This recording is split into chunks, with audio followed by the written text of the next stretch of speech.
a storm came out of the north. Inside the cloud burned a fire that seemed to fold in upon itself. 4 living beings emerged from the brightness, each moving straight ahead without turning. Beside every being stood a wheel intersecting another wheel. Their rims were immense, and every rim appeared to be covered with eyes. When the beings rose, the wheels rose. When they stopped, the wheels stopped. Above their heads stretched something like crystal. Above the crystal was the likeness of a throne. And above the throne was a brightness so overwhelming that the man beside the river fell face down. For more than 26 centuries, readers have asked the same question. What did Ezekiel see beside the Chebar Canal? The vision did not begin in Jerusalem. It began in exile. Ezekiel was living among people who had been carried from Judah into Babylon, far from the temple that had shaped their worship and the land they believed God had given them. The opening verse gives a date, a place, and a community. Ezekiel was among the exiles beside the Chebar Canal when the heavens were opened. That setting is not decoration. It is the first key to the meaning of everything that follows. The vision comes to a displaced priest beside an imperial waterway, not to a king seated safely in Zion. Babylon was a world of canals, walls, temples, processions, and royal images.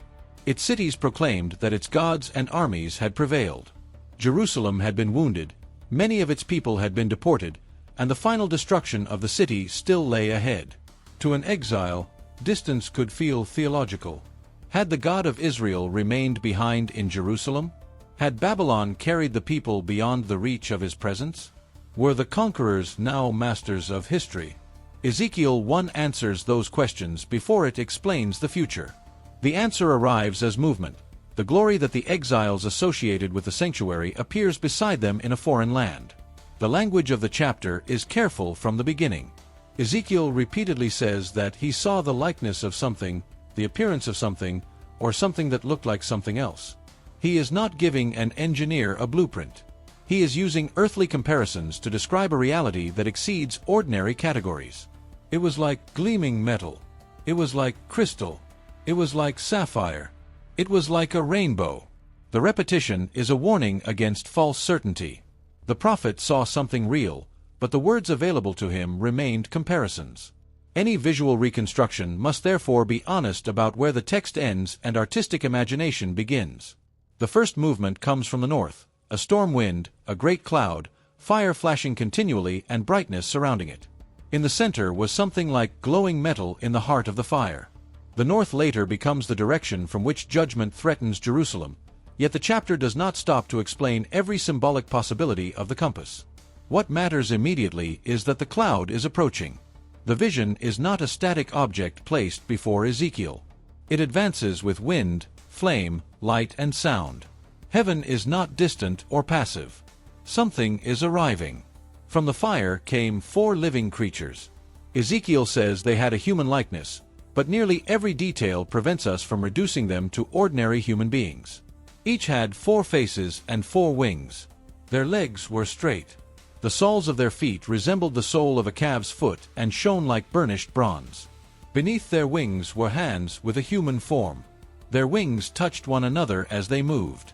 They went straight forward, each in the direction it faced, without turning as they traveled. These beings are often illustrated as monsters because the description combines features that do not belong together in ordinary nature. But the text does not present them as chaotic, diseased, or grotesque.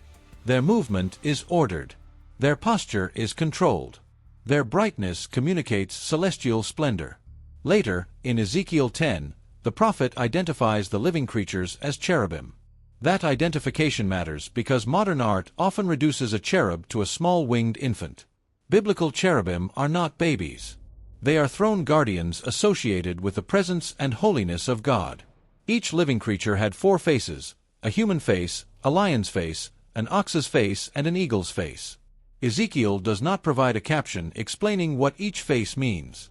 Later readers have proposed that the 4 represent humanity, wild animals, domesticated animals and birds, or intelligence, strength, service, and speed, or the noblest representatives of creation.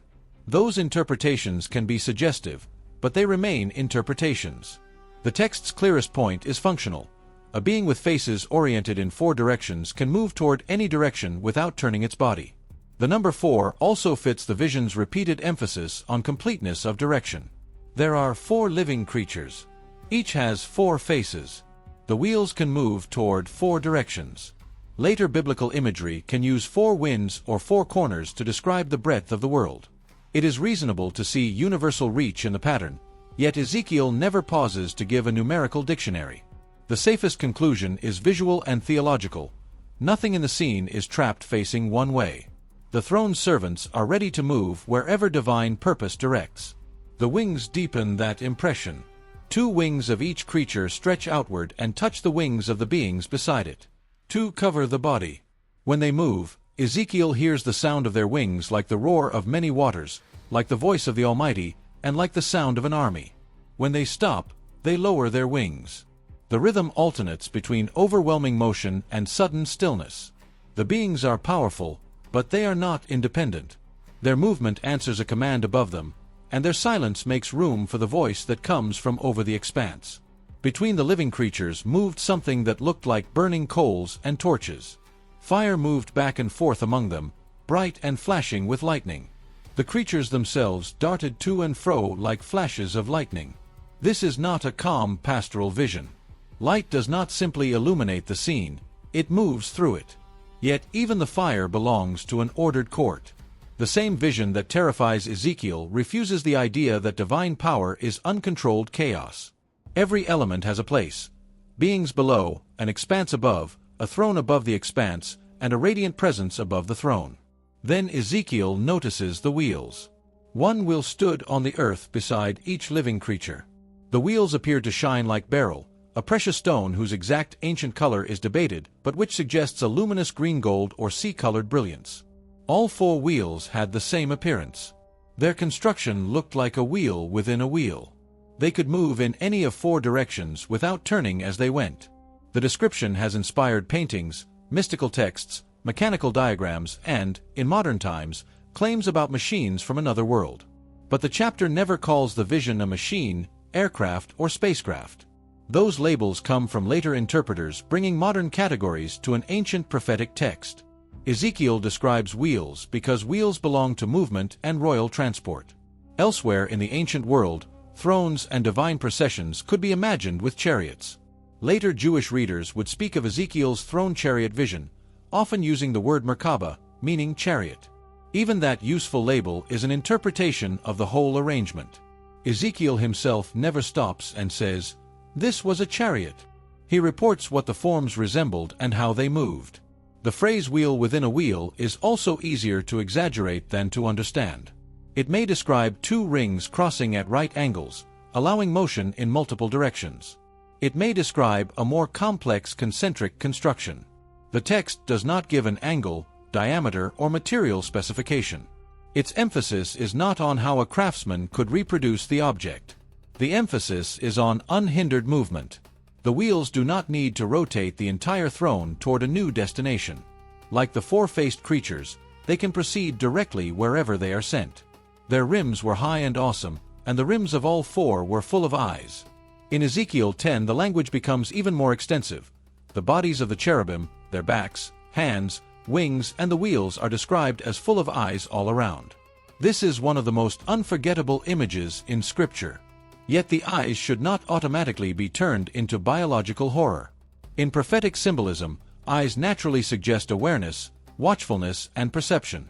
The throne moves, but it never moves blindly. The chapter itself does not say, "The eyes mean omniscience." That is a theological interpretation, not an explicit definition. Nor does Ezekiel say that every eye belonged to a separate spirit or that the rims were cameras. We should keep the difference clear.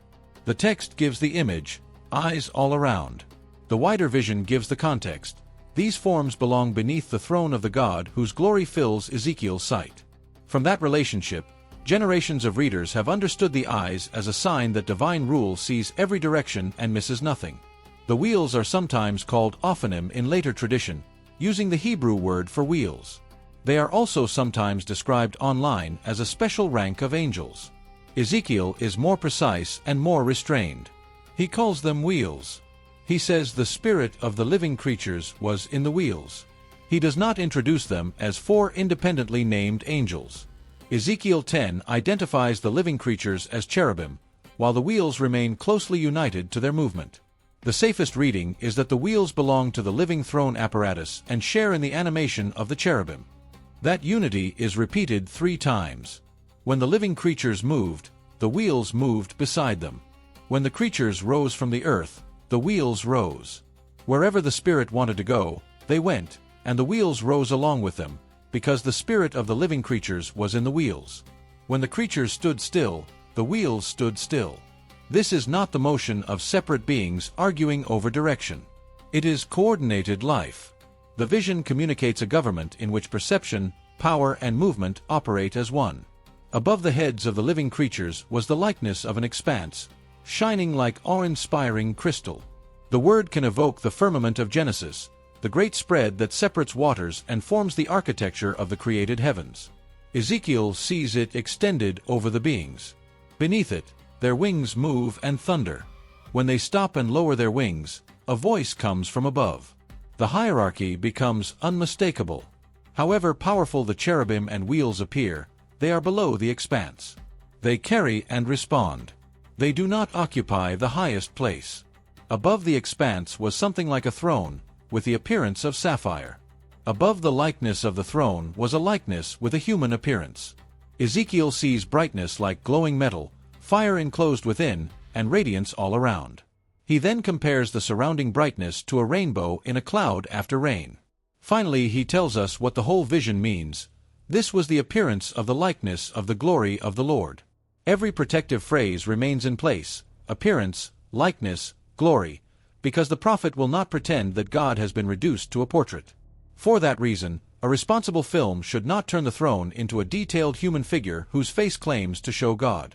The text directs attention to light, fire, color, and overwhelming glory. The human-like language is present and must not be erased, but neither should it be used to invent facial features the passage never gives.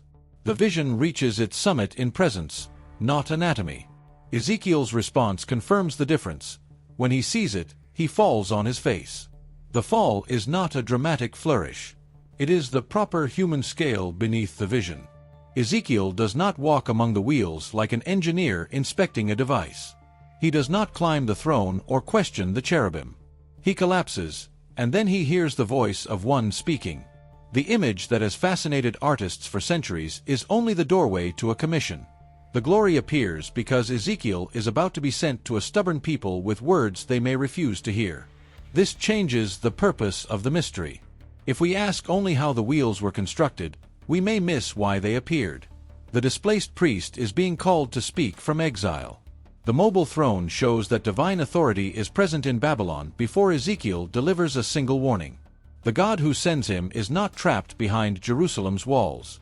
He can meet his servant beside a canal, address a scattered community, and judge events in both Judah and Babylon. The vision returns in chapters 8 through 11, and the second appearance explains the first. Ezekiel is shown the corruption of Jerusalem and the approaching consequences. In the temple vision, he again sees the four living creatures and the wheels beside them. This time he says explicitly that these were the cherubim he had seen by the Chebar Canal. The identification removes one mystery even as others remain. The four-faced beings are cherubim. Their exact visual form remains prophetic and symbolic, but their role belongs to the throne of divine glory. In Ezekiel 10, burning coals are taken from between the wheels beneath the cherubim. The glory of the Lord moves from above the cherubim to the threshold of the temple. The house fills with cloud, and the court fills with the brightness of the glory. The sound of the cherubim's wings can be heard as far as the outer court. The movement is deliberate and staged. Glory does not vanish in an instant. It pauses at the threshold, as though the departure itself is a solemn judgment. The cherubim then lift their wings. The wheels move beside them. The glory stands over them. They go to the east gate of the temple, and later the glory rises from the city and stops over the mountain east of it. The same mobility that brought hope to exiles now carries a terrifying message to Jerusalem. The temple cannot be used as a charm guaranteeing safety while injustice and idolatry fill the city. If the people abandon the covenant, the glory is free to depart. Here the wheels become essential to the theology of the book. A stationary throne could imply a deity tied to one sanctuary. A throne attended by living creatures and wheels can move. It can cross borders, approach a foreign canal, stand at a temple threshold, pass through an eastern gate and rest above a mountain. The vision does not make God local to Babylon. It declares that no empire can make him local at all. He rules where his people have been taken and where judgment is falling. The connection with earlier cherubim adds another layer. In the tabernacle and temple, cherubim overshadowed the mercy seat above the ark. The Lord was poetically described as enthroned above or between the cherubim. Those sanctuary images did not claim to contain God. They marked the earthly place associated with his covenant presence. Ezekiel sees the throne reality in motion. The carved or woven cherubim of worship were not cute ornaments. They pointed toward a heavenly court whose living guardians cannot be reduced to decorative statues. Yet Ezekiel's cherubim are not described exactly like every cherub elsewhere in Scripture. Genesis places cherubim at the entrance to Eden, but gives no number of faces or wings. The Ark instructions give 2 winged cherubim, but no 4-faced anatomy. Ezekiel supplies features unique to his vision. We should resist forcing every passage into a single anatomical chart. Biblical visions reveal related truths through different images. The shared idea is guardianship of holy presence and association with the divine throne, not a modern field guide to celestial biology. The same caution is necessary when comparing Ezekiel with Revelation 4. John also sees living creatures around the throne, full of eyes. One resembles a lion, one an ox, one a human, and one an eagle. Each has 6 wings. The echoes are unmistakable. For creatures, throne worship, eyes, wings, lightning, and overwhelming glory. But the descriptions are not identical. In Ezekiel, each creature has 4 faces and 4 wings. In Revelation, 4 separate creatures each have a dominant form and 6 wings. Relationship does not require duplication. Revelation develops the image for its own purpose. The living creatures never cease proclaiming the holiness of the One on the throne. They join the elders in worship and participate in the unfolding judgments of the scroll. John draws from Ezekiel and Isaiah while presenting a distinct apocalyptic scene. If we merge the visions into one composite creature, we lose what each writer actually says.